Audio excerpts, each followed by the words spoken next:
Chapter 29, What Not to Do When You Think of a New Homonym.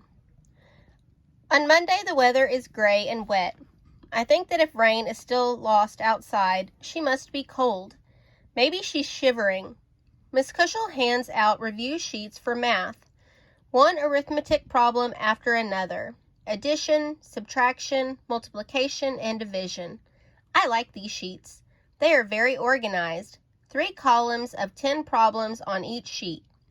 The problems look easy, so my mind wanders. I start thinking about Rain, and then I can't stop thinking about her.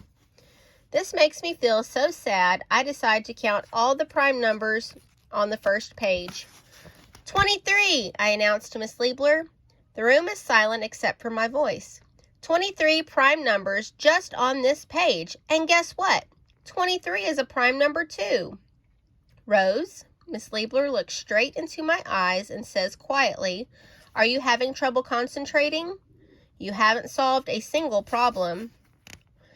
Yes, I am having trouble concentrating. Then let's take things one at a time. What do you do here? She taps her fingernail on the first problem in the top row. I look at it.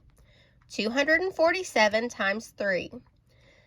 I know I'm supposed to multiply the 7 and the 3, but my brain isn't seeing 7 or 3 or 21 either. It's seeing Rain.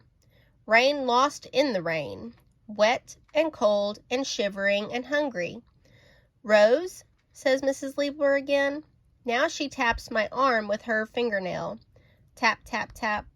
Her red painted nail tapping on my skin. I jerk my arm away. Rose, stop! Stop it!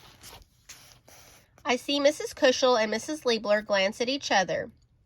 Then Mrs. Liebler says, "Time for a break in the hall." She leads me through the door. "Break, break, our homonyms," I announce as I slump to the floor. "Take some time to collect your thoughts," Mrs. Liebler says. "You need a quiet moment." Time and time. Mrs. Liebler puts her finger to her lips. Shh. I try to control my thoughts. When I feel calmer, I say to Mrs. Liebler, "I feel calmer." "Okay then." She opens the door and I return to my desk. Mrs. Cushel leans towards me. "Are you feeling less tense, Rose?" she whispers. I widen my eyes. "Oh, I cry. "Tense and tense! That's a brand new pair of homonyms. A really good one. Thank you, Mrs. Cushel. I have to add those to my words on my list when I get home. I hope I have space in the T section. I don't want to forget the homonyms, so I tear a sheet of paper from my notebook and carefully write tense, tense. I hear snickering. I see Josh Bartell looking at me and then looking at Pravani and rolling his eyes. Pravani looks away from him, though. She shakes her head. I think that's her way of sticking up for me. I should thank her. I open my mouth, but instead of words, what comes out is a wail. Mrs. Liebler leads me right back into the hallway.